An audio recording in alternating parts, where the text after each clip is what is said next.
Hi everyone, welcome back to this channel. Today we have a new episode, so let's just see what we have. And as always, we start with the unboxing. I will go fast with this, but you can pause wherever you need. Here are some of my sizes. Again, you can pause here if you need.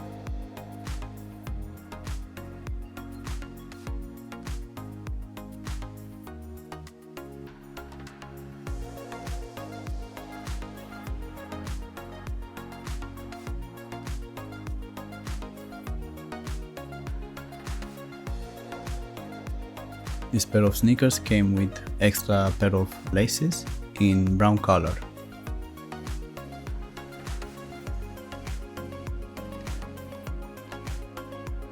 We start with the left foot because we want to see both of them if the quality is consistent or we have problems. I bring it this colorway because someone else asked for this colorway in Ultraboost 22. I wasn't able to bring those because I didn't find them on the official website, but I buy this one as an alternative just to see how they are.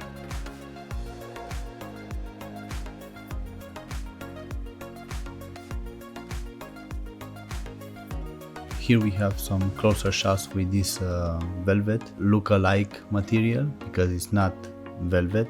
This one is much tougher than that one, and this is a good surprise, you know.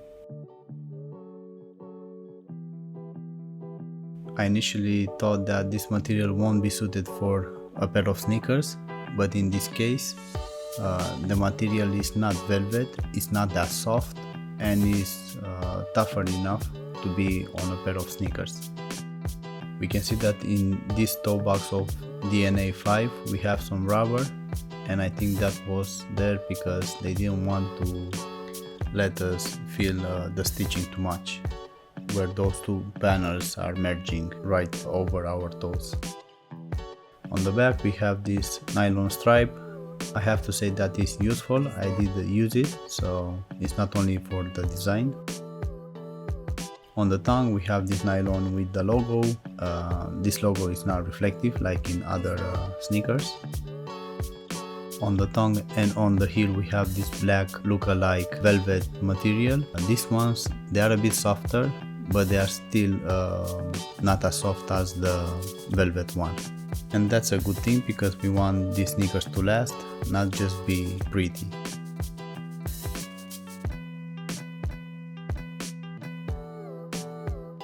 Here I'm checking a bit this midsole. It's not as firm as the one from Ultraboost 22, but not as soft as the one from Ultraboost 20. The color of this midsole is like smoked white because it's not pure white.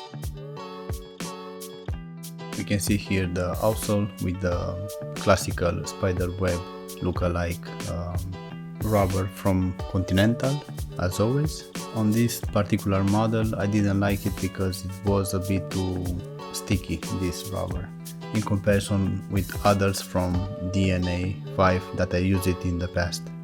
Also I noticed that the holes under the toe box, they are a bit too large and we have too much exposed foam. And that can be a problem over time. That rubber will fade out and you will end up with a big large hole in that area.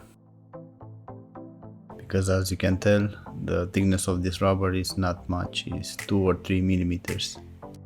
If you have multiple pairs and you rotate them, obviously they will last you more time, but it's something to keep in mind. In this shot we can see the insole is the typical one from the older models from Ultraboost. Very thin, it is soft, but I wish it was thicker, like the ones we find in Supernova, for example.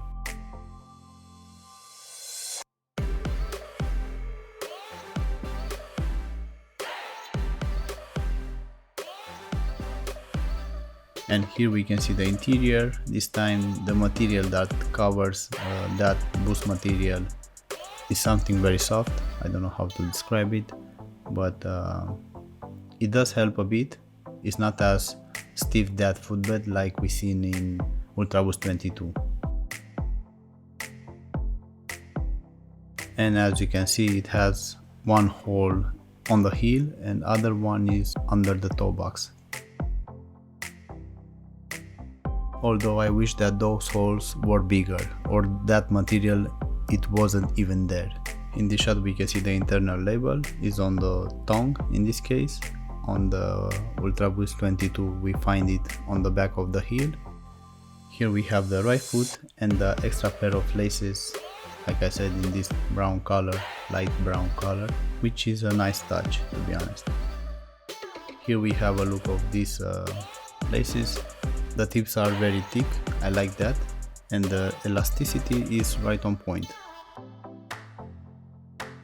And finally we can see the external labels of these sneakers.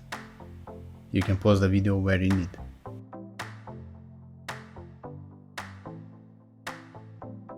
About the quality of these sneakers, I did check left and right in detail, and I didn't find any issues with the stitching or the gluing. Maybe some extra thread, but nothing to complain really.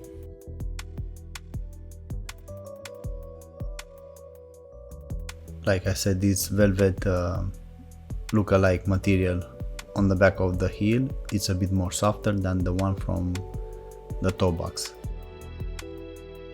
In this shot we can see the torsion system.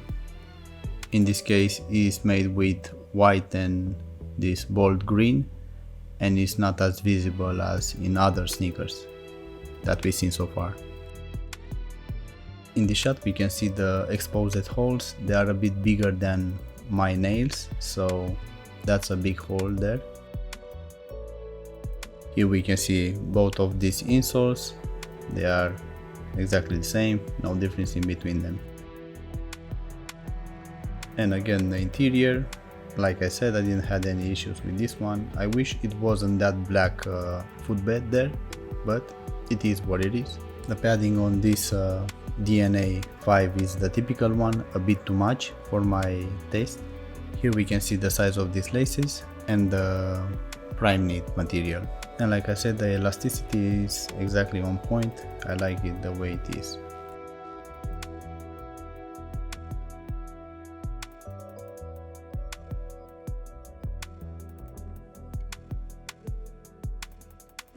Here we can see the prime knit and the materials overall.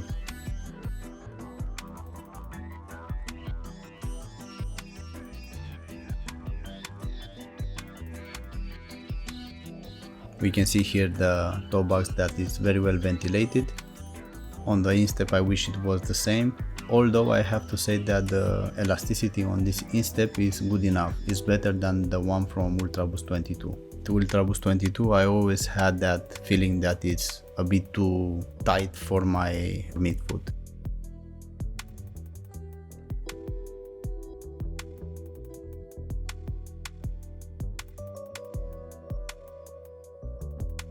And here with my thumb I'm trying to show you the edge of that padding inside,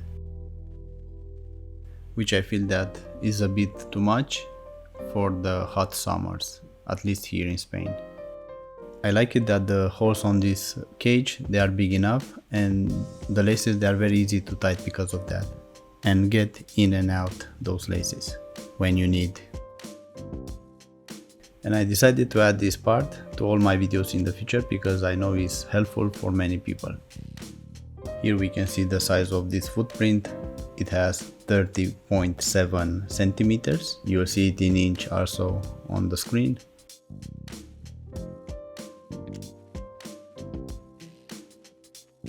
Under the toe box we have 10.5 centimeters. Please remember, this is not a scientific test, it's just to get yourself an idea how they are more or less. For the size 41 1 1/3 or 18 US. And under this heel we have 8.3 centimeters. And now we can see the insoles. This one has 26.8 centimeters. Because I know the sizing is always confusing for many people, myself included. So under the toe box we have 9.3 centimeters. And finally on the heel 6.2 centimeters. And now let's go to the weight test.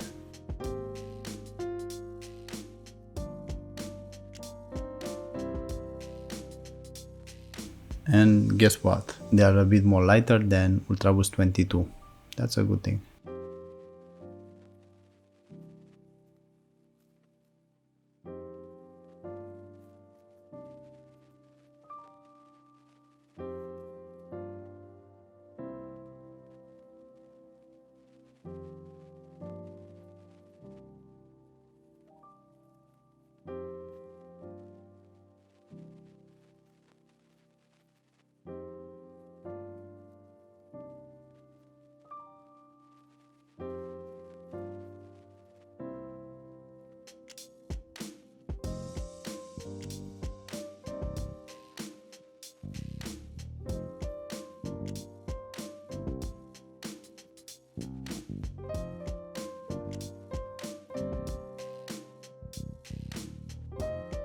In this shot we can see my feet, the arch that I have and the instep that I have.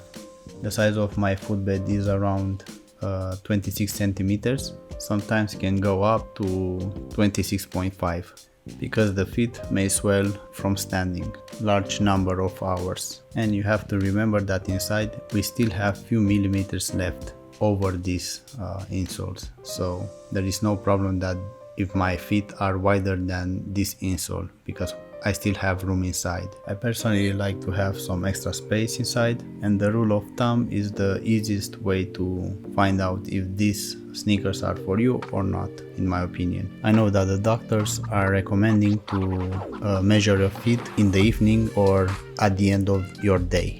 And they are saying that because that way you will find that you will have enough space inside in the next pair of footwear that you buy.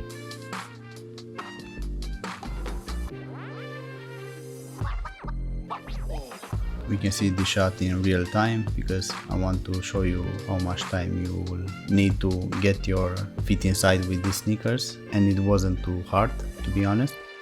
How is the comfort with these sneakers? Well, it's a bit better than Ultraboost 22, but not as good as Ultraboost 20 because they don't have the same soft cushioning, which I like so much. Just be sure to adjust that cage and those laces for your instep, because otherwise you will end up like me right now. I'm feeling a bit too tight, but it's because of that. Those laces were a bit too tight, and maybe the socks, they weren't in the right position. Overall, I like the fit with them. They have a good comfort, only I wish they were having a bit more cushioning. Maybe a thicker midsole would have been amazing, but they are still good for the price that they have. And because right now they are at almost 50% off, so if you want to buy them, now is the moment. For half of the price, this is a very good buy. At this price I didn't find them on the official website, but I've seen them in other places.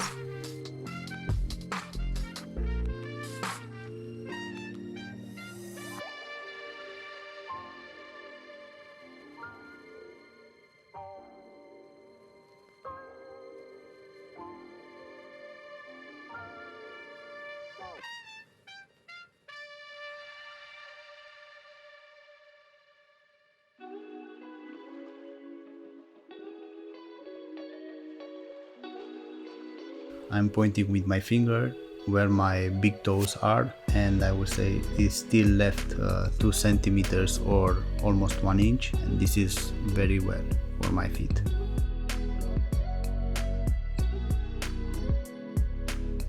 And finally we can see some on-fit shots from a lower angle.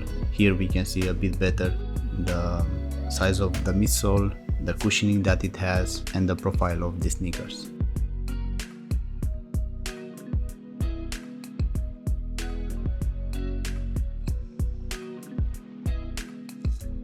So like I said, moving around a bit with them on my feet, I can say that they are having good comfort, and I wish they were having a bit more cushioning. Although they are very good, I wish they were having even more. Maybe a bigger stack would have been the solution in this case.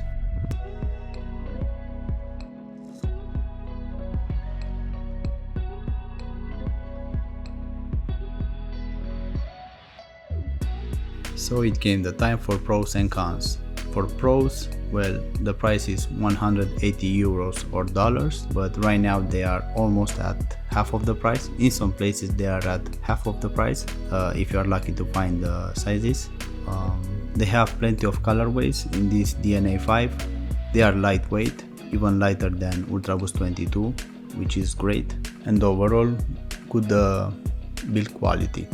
I also like it that they had a second pair of laces. Those are in brown, you will see it in a second. They look very good with those also. So if you are thinking that they are a bit too flashy, with those laces they are a bit more normal, to call them this way. Now how about cons? Well, for cons, like I said, I wish the stack on this midsole would have been a bit bigger. I wish they were having a bit more cushioning, so that midsole would have been a bit softer than it is. And the thickness of the outsole for that rubber, I wish it was having 2 mm more at least to be rugged enough.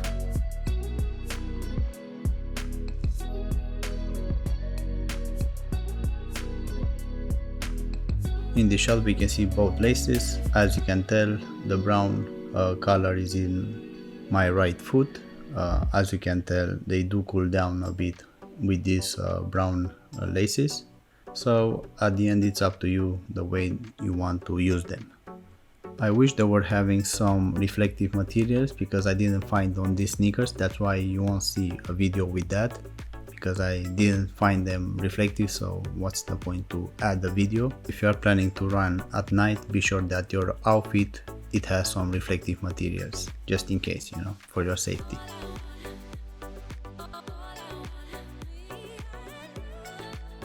For my final thoughts on them, you should buy them or not. Like I always say, it's up to you. In my opinion, they are a good buy if you are finding them on sale at a reduced price. Otherwise, maybe they are other better options with more cushioning, with, I don't know, reflective materials. But for the price that they have right now, it's a good buy in my opinion. Good value for money, to be honest.